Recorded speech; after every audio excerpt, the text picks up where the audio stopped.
Hello दोस्तों, आप सभी का स्वागत है अपने चैनल गुरुजी वर्ड 93 पर, जहां हम हिंदी साहित्य के इतिहास की अगली सीरीज यानी आधुनिक काल के भाग 3 यानी छायावाद युग के बारे में व्याख्यित रूप में चर्चा करेंगे। और यह टॉपिक जो है एग्जाम में सबसे ज़्यादा इस टॉपिक से क्वेश्चन ट्रेंड करते हैं।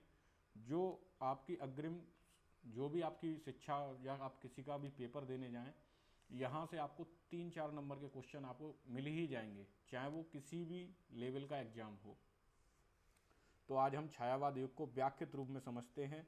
इससे पहले मैं आपको द्विवेदी युग, भारतेंद्र युग और तुम्हारा स्टार्टिंग जहाँ से हुई है हिंदी के साहित्य का इतिहास, आदिकाल, भक्तिकाल और रीतिकाल के बारे में डिटेल में वीडियो बना चुका हूँ। जिस किसी ने भी वो वीडियो ना देखी हो और अपना अगर हिंदी साहित्य कंप्लीट करना चाहते हो तो प्लेलिस्ट पे जाके उन वीडियो को वॉच करें और अच्छे से अपने नोट्स को मेंटेन करें।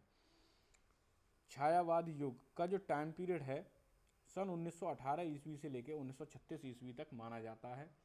कहीं कहीं 1920 देखने को मिलता है। ठीक है। छायावाद शब्द का सर्वप्रथम प्रयोग मुकुटधर पांडे ने किया था। जो छायावाद शब्द है इसका सर्वप्रथम प्रयोग मुकुटधर पांडे ने किया था। छायावाद के वास्तविक अर्थ को लेके ना लोगों में बहुत मतभेद हैं। जो मतलब लोगों से मतलब विद्वानों में बहुत से मतभेद हैं। जैसे कि मुकुटधर पांडे ने इसको रहस्यवाद के नाम से पुकारा। ठीक है। ऐसे ही सुशील कुमार ने इसको अस्पष्टता के नाम से पुकारा। लेकिन जो इसमें मेन नाम है, जैसे रामचंद्र शुक्ल ने इसको शैली वैचित्र के नाम से पुकारा। ठीक है। छायावाद मूलतः शक्ति काव्य है। यह किसका कथन है? डॉक्टर रामस्वरूप चतुर्वेदी का। मैंने अन्य नामों के बारे में बताया। अब ये छायावाद मूलतः शक्ति काव्य है, यह कथन है डॉक्टर रामस्वरूप चतुर्वेदी का। ये पॉइंट है, इनको डायरेक्ट आप लिखते जाएं। छायावाद को खड़ी बोली का स्वर्ण युग कहा जाता है। खड़ी बोली का स्वर्ण युग कहा जाता है। ठीक है। छायावाद स्थूल के प्रति सूक्ष्म का विद्रोह है। काफ़ी इंपॉर्टेंट लाइन है, डायरेक्ट एग्जाम में ट्रेंड कर जाती है। डॉक्टर नगेंद्र के अनुसार जो छायावाद है वह स्थूल के प्रति सूक्ष्म का विद्रोह है। अब हम छायावाद युग की विशेषताओं को समझते हैं। आत्मविस्तार या सामाजिक रूढ़ियों से मुक्ति, यानी आत्मविस्तार या सामाजिक में जो रूढ़ियाँ फैली हुई हैं उनसे मुक्ति। प्रकृति का प्रेम देखने को मिलता है। नहीं लिख गया, सॉरी, यहाँ पे नारी कर लेना। नारी प्रेम एवं उसकी मुक्ति का स्वर। अज्ञात व असीम के प्रति जिज्ञासा, यानी कोई चीज अज्ञात है उसके प्रति जिज्ञासा होना।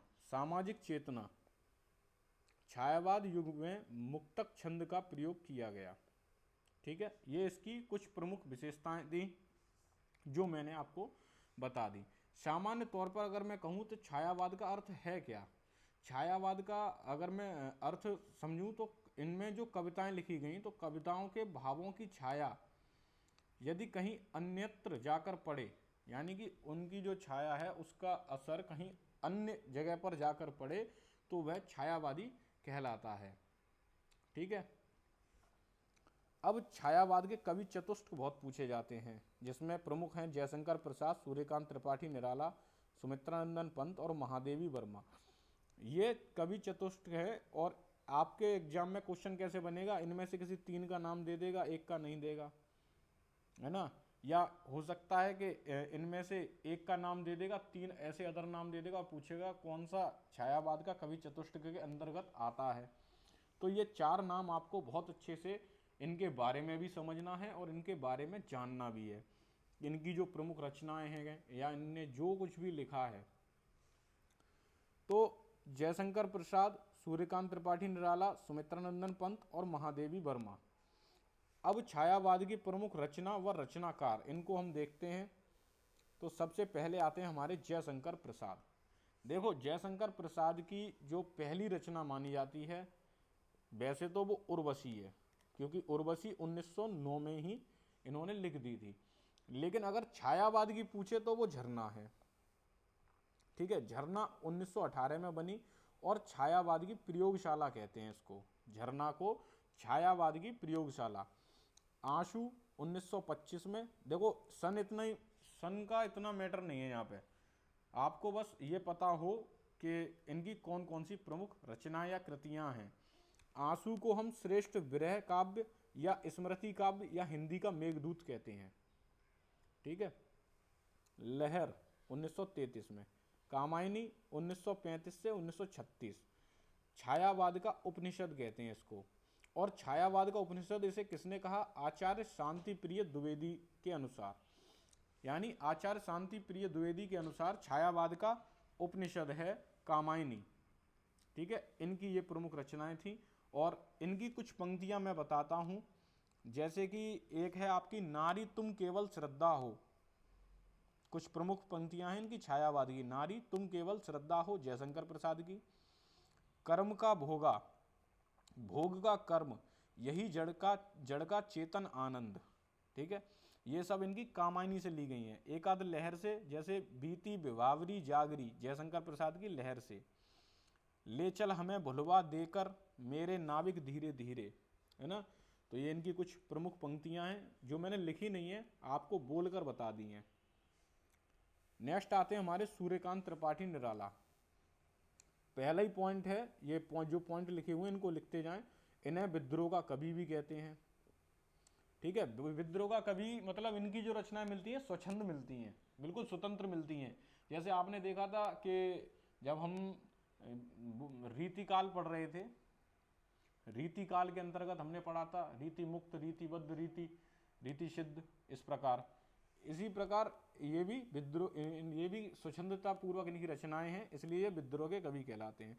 निरालाकृत सरोज स्मृति, याद रखना, सरोज स्मृति हिंदी का सर्वश्रेष्ठ तथा प्रथम शोक गीत माना जाता है। हिंदी का सर्वश्रेष्ठ तथा प्रथम शोक गीत माना जाता है। निराला को औज, औदत्य और विद्रोह का भी कवि माना जाता है। आचार्य रामचंद्र शुक्ल ने इनके बारे में कहा है कि जो निराला जी हैं वह बहु वस्तु स्पर्शनी की प्रतिभा रखते हैं। ठीक है। निराला कृत राम की शक्ति पूजा, बांग्ला ग्रंथ कृतवास रामायण से प्रेरित है। बांग्ला ग्रंथ कृतवास रामायण से, राम की शक्ति पूजा। ठीक है। अब इनकी प्रमुख रचनाएं जो एग्जाम में काफी ट्रेंड करती हैं, अनामिका, परिमल, गीतिका, तुलसीदास, कुकुरमुत्ता, गीत गुंज, नए पत्ते, अर्चना, आराधना, संध्या काटली, जूही की कली। जूही की कली बहुत ज़्यादा, एक आपका अनामिका, परिमल, कुकुरमुत्ता, ये तो मोस्ट इम्पोर्टेंट हैं। ठीक है। फिर भी इनसे जो रिलेटेड बनती हैं, देखो इनको 2-3 बार जब आप लोग रिवीजन करोगे तो खुद पे खुद ये याद हो जाएंगी। जैसे कि 1-2 बार रिपीट जैसे करते हैं कि अनामिका, परिमल, गीतिका, तुलसीदास, कुकुरमुत्ता, गीत गुंज, नए पत्ते, अर्चना, आराधना, संध्या काटली, जूही की कली। नेक्स्ट आते हैं हमारे सुमित्रानंदन पंत। सुमित्रानंदन पंत जी के बचपन का नाम था गोसाई दत्त। ठीक है। इनकी जो रचना है चिदम्बरा, 1968 ईस्वी में ज्ञानपीठ पुरस्कार से सम्मानित किया गया था, यानी इन्हें ज्ञानपीठ पुरस्कार मिला था। और यह ज्ञानपीठ पुरस्कार पाने वाले प्रथम रचनाकार थे। सुमित्रानंदन पंत जी को सन 1968 में ज्ञानपीठ पुरस्कार मिला था, और वो भी किस रचना के लिए? चिदम्बरा के लिए। देखो मैंने यहाँ पे कुछ पॉइंट करके लिखा है। छायावादी इनकी जो रचना थी, उच्छ्वास, ग्रंथि, बीड़ा, पल्लव। ठीक है। अंतश्चेतनावादी, स्वर्ण किरण, स्वर्ण धूल, नव मानवतावादी, लोकायतन। लोकायतन जो थी महात्मा गांधी के जीवन पर आधारित थी। और इनकी अन्य रचनाओं को देखते हैं, युगांत, युगवाणी, पतझड़, कला और बूढ़ा चांद।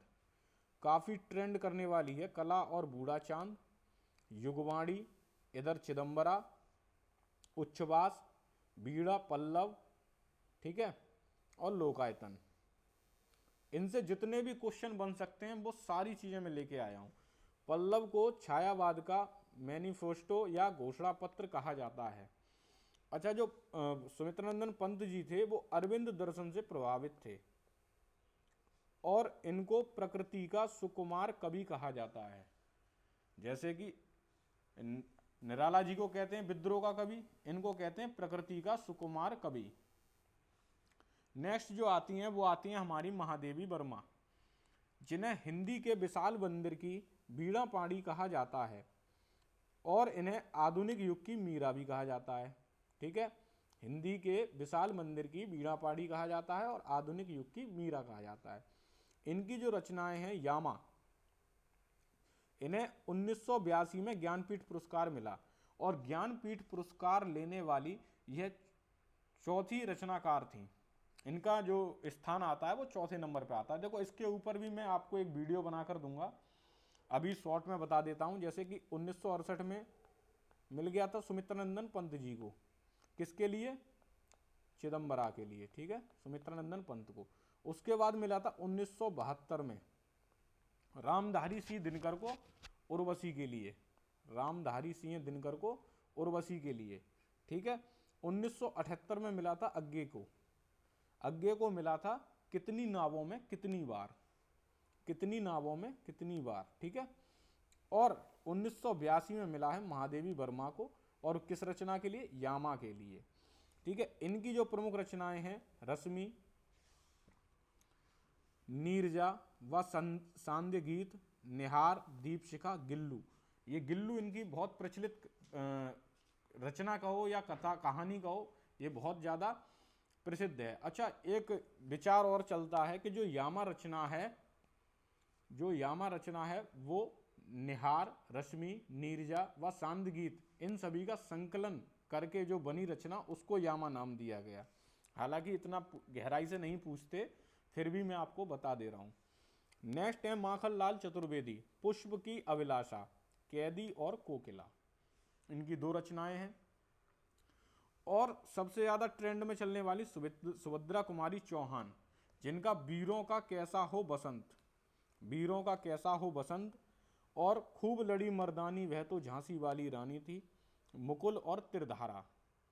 ठीक है, और हमारे जो लास्ट हैं हरिवंश राय बच्चन, अमिताभ बच्चन जी के पिताजी, ये हालावाद के प्रवर्तक थे। किसके? हालावाद के प्रवर्तक। इनकी प्रमुख रचनाएं हैं मधुशाला, मधुकलश, मधुबाला, हलाहल, एकांत संगीत, बंगाल का काल। ठीक है, ये इनकी प्रमुख रचनाएं हैं। और मैं आशा करता हूं यहाँ तक सभी लोगों को वीडियो काफ़ी अच्छे से समझ में आई हो और आप सभी लोगों के सारे डाउटों को मैं क्लियर कर पाया हूँ। अगर वीडियो अच्छी लग रही हो तो ज़्यादा से ज़्यादा शेयर करें, जिससे और लोगों का भी भला हो और थोड़ा हमें भी मनोबल मिले। छायावाद के भत्रेई पूछे जाते हैं कि भत्रेई कौन है, यानी कि ब्रह्मा विष्णु महेश कौन कौन है। तो ब्रह्मा जी कहलाते हैं जयशंकर प्रसाद, विष्णु सुमित्रानंदन पंत और महेश सूर्यकांत त्रिपाठी निराला। एग्जाम में क्वेश्चन जिस प्रकार मैंने आपको ऊपर बताया था, कभी चतुष्ट में कैसे, ऐसे ही एग्जाम उठा देगा और इनमें तीन में से दो एक का नाम डाल के पूछ लेगा कि कौन है छायावादी के भत्रेई में जो आते हैं। ठीक है, और लघुत्रेयी में आते हैं महादेवी वर्मा, रामकुमार वर्मा और भगवती चरण वर्मा। तो आज की जो हमारी क्लास थी छायावादी युग के ऊपर, इससे जितने भी क्वेश्चन बन सकते थे आपके एग्जाम में, मैंने वो सारे एक ही वीडियो में कंप्लीट कराए हैं। ठीक है, और आप सभी लोगों से बस यही अनुरोध है, ज़्यादा से ज़्यादा वीडियो को शेयर करें, लाइक और सब्सक्राइब जरूर करें। धन्यवाद।